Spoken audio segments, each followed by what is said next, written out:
भारत एक तेजी से विकसित हो रहा देश होते हुए भी आज भी भुखमरी और कुपोषण की गंभीर समस्याओं से जूझ रहा है। वैश्विक भूख सूचकांक 2024 की हालिया रिपोर्ट ने एक बार फिर भारत की दिशा में कमजोर स्थिति को उजागर किया है। इस वीडियो में हम चर्चा करेंगे कि 2024 में भारत की भुखमरी की स्थिति क्या है, इसके पीछे के प्रमुख कारण क्या है और इस गंभीर समस्या से निपटने के लिए सरकार और समाज द्वारा क्या प्रयास किए जा रहे हैं। वैश्विक भूख सूचकांक क्या है? वैश्विक भूख सूचकांक एक वार्षिक रिपोर्ट है जो विभिन्न देशों में भुखमरी की स्थिति का आकलन करती है। यह सूचकांक 4 प्रमुख मापदंडों पर आधारित होता है।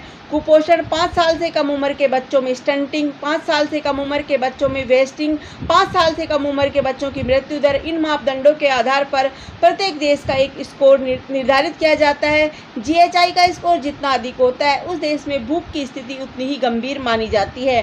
Global hunger index report 2024। Global hunger index 2024 एक वार्षिक रिपोर्ट है जो वैश्विक स्तर पर भुखमरी की स्थिति का आकलन करती है। यह रिपोर्ट भुखमरी से निपटने के लिए आवश्यक अंतर्राष्ट्रीय प्रयासों का ध्यान केंद्रित करती है। 2024 की रिपोर्ट में निम्नलिखित महत्वपूर्ण बिंदु सामने आए हैं। भारत की स्थिति रैंकिंग 2024 में भारत 127 देशों में से 105वें स्थान पर है। यह दर्शाता है कि भारत में भुखमरी की स्थिति गंभीर है। GHI स्कोर, भारत का स्कोर 27.3 है जो भुखमरी की गंभीरता को दर्शाता है। ग्लोबल हंगर इंडेक्स 4 प्रमुख मापदंडों पर आधारित होता है। नंबर 1, कुपोषण। जनसंख्या का 13.7% हिस्सा अभी भी पर्याप्त कैलोरी प्राप्त नहीं कर पाता है। स्टंटिंग, 5 साल से कम उम्र के 35.5% बच्चे अपनी उम्र के हिसाब से कम लंबाई के हैं।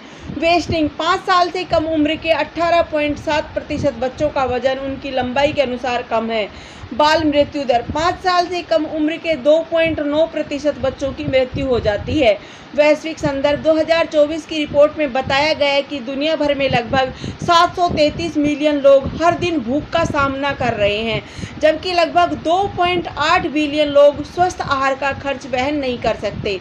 साथ ही वैश्विक स्तर पर कई देशों में भूख के स्तर में विशेष सुधार नहीं हो पाया है, खासकर अफ्रीका के कुछ क्षेत्रों में। दक्षिण एशिया की स्थिति, भारत के पड़ोसी देशों जैसे बांग्लादेश, नेपाल और श्रीलंका ने GHI में बेहतर प्रदर्शन किया। इन देशों की स्थिति भारत की तुलना में बेहतर है क्योंकि उन्होंने अपने खाद्य और पोषण सुरक्षा तंत्र में सुधार किए हैं। 2024 में भारत का स्थान, 2024 की वैश्विक भूख सूचकांक रिपोर्ट के अनुसार भारत का स्थान 127 देशों में से 105वां है। भारत का GHI स्कोर 27.3 है जो इस बात का संकेत देता है कि देश में भुखमरी की समस्या गंभीर है। भारत इस सूची में पाकिस्तान और अफगानिस्तान जैसे देशों के साथ शामिल है, जबकि इसके पड़ोसी देश श्रीलंका, नेपाल और बांग्लादेश बेहतर स्थिति में है। भारत में भुखमरी के प्रमुख कारण है गरीबी और बेरोजगारी। भारत में एक बड़ी आबादी गरीबी रेखा के नीचे जीवन यापन करती है। जब लोग आर्थिक रूप से कमजोर होते हैं तो उनके पास पर्याप्त पोषण युक्त भोजन खरीदने की क्षमता नहीं होती है। बेरोजगारी भी लोगों की आय को सीमित करती है, जिससे वे अपने परिवारों को ठीक से भोजन उपलब्ध नहीं करा पाते। खराब कृषि व्यवस्था, भारत में कृषि पर एक बड़ा हिस्सा निर्भर है, लेकिन कई किसान उचित समर्थन और संसाधनों की कमी का सामना कर रहे हैं। कम उपज, खराब मौसम और कृषि क्षेत्र में निवेश की कमी खाद्य उत्पादन को प्रभावित करती है, जिससे किसानों के लिए पर्याप्त भोजन उपलब्ध कराना मुश्किल हो जाता है। खाद्य वितरण प्रणाली में खामियां, सरकारी योजनाओं के तहत राशन वितरण प्रणाली में भ्रष्टाचार और कुप्रबंधन की समस्याएं हैं। यह सुनिश्चित करने के बावजूद कि जरूरतमंदों तक खाद्यान्न पहुंचे, अक्सर वितरण में अनियमितताएं देखी जाती है, जिससे खाद्य संकट और भुखमरी की स्थिति बनी रहती है।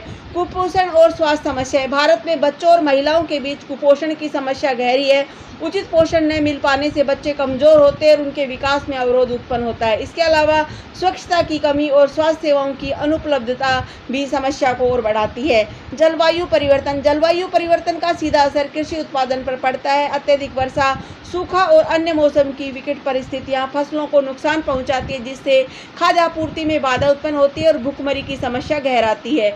सरकारी प्रयास, सरकार ने भुखमरी की समस्या से निपटने के लिए कई योजनाएं चलाई है। इनमें से कुछ योजनाएं इस प्रकार है। प्रधानमंत्री गरीब कल्याण अन्न योजना, इस योजना के तहत गरीबों को मुफ्त अनाज दिया जा रहा है, जिससे उन्हें भुखमरी से राहत मिल सके। राष्ट्रीय पोषण मिशन, यह योजना कुपोषण और कम करने और बच्चों, गर्भवती महिलाओं और स्तनपान कराने वाली माताओं के पोषण स्तर में सुधार के लिए शुरू की गई थी। मिड डे मील योजना, इस योजना के तहत स्कूलों में बच्चों को दोपहर का भोजन दिया जाता है, जिससे बच्चों को पोषण मिलने के साथ साथ उनकी उपस्थिति भी बढ़ती है। भुखमरी के निपटने के लिए सुझाव, कृषि क्षेत्र में सुधार, किसानों को तकनीकी सहायता, कृषि उपकरण और पर्याप्त वित्तीय समर्थन प्रदान किया जाना चाहिए। आधुनिक तकनीकों और टिकाऊ कृषि विधियों को अपनाने से खाद्य उत्पादन में वृद्धि की जा सकती है। इसके अलावा किसानों के लिए फसल बीमा और उचित बाजार मूल्य की गारंटी देना भी आवश्यक है। खाद्य वितरण तंत्र में सुधार, सार्वजनिक वितरण प्रणाली में सुधार के लिए भ्रष्टाचार पर अंकुश लगाना और इसे अधिक पारदर्शी बनाना जरूरी है। इस तंत्र को डिजिटलाइजेशन के जरिए सुधारने से यह सुनिश्चित किया जा सकता है कि वास्तविक लाभार्थियों तक खाद्यान्न पहुंच सके। कुपोषण से लड़ने के लिए पोषण अभियान, बच्चों और गर्भवती महिलाओं के पोषण स्तर में सुधार के लिए राष्ट्रीय पोषण मिशन जैसी योजनाओं को अधिक प्रभावी ढंग से लागू किया जाना चाहिए। साथ ही साथ जागरूकता अभियानों के जरिए पोषण और स्वच्छता के महत्व को भी समझना जरूरी है। ग्रामीण क्षेत्रों में रोजगार सृजन, मनरेगा, महात्मा गांधी राष्ट्रीय ग्रामीण रोजगार गारंटी योजना जैसे कार्यक्रमों को और प्रभावी बनाना चाहिए, ताकि ग्रामीण क्षेत्रों में लोगों को अधिक रोजगार के अवसर मिले। इससे गरीबी कम होगी और लोग अधिक स्तर आय अर्जित कर सकेंगे, जिससे भुखमरी की समस्या से निपटने में मदद मिलेगी। जलवायु परिवर्तन के प्रति जागरूकता और तैयारी, जलवायु परिवर्तन से निपटने के लिए दीर्घकालिक योजना और रणनीति तैयार की जानी चाहिए। इसमें टिकाऊ कृषि पद्धतियों को बढ़ावा देना, जल संरक्षण और प्राकृतिक संसाधनों का उचित उपयोग शामिल होना चाहिए। इससे फसलों के उत्पादन पर मौसम के प्रभाव को कम किया जा सकता है। निष्कर्ष, ग्लोबल हंगर इंडेक्स 2024 रिपोर्ट के अनुसार भारत की भुखमरी की स्थिति गंभीर बनी हुई है। सरकार द्वारा कई योजनाएं लागू किए जाने के बावजूद जमीनी स्तर पर सुधार की आवश्यकता है।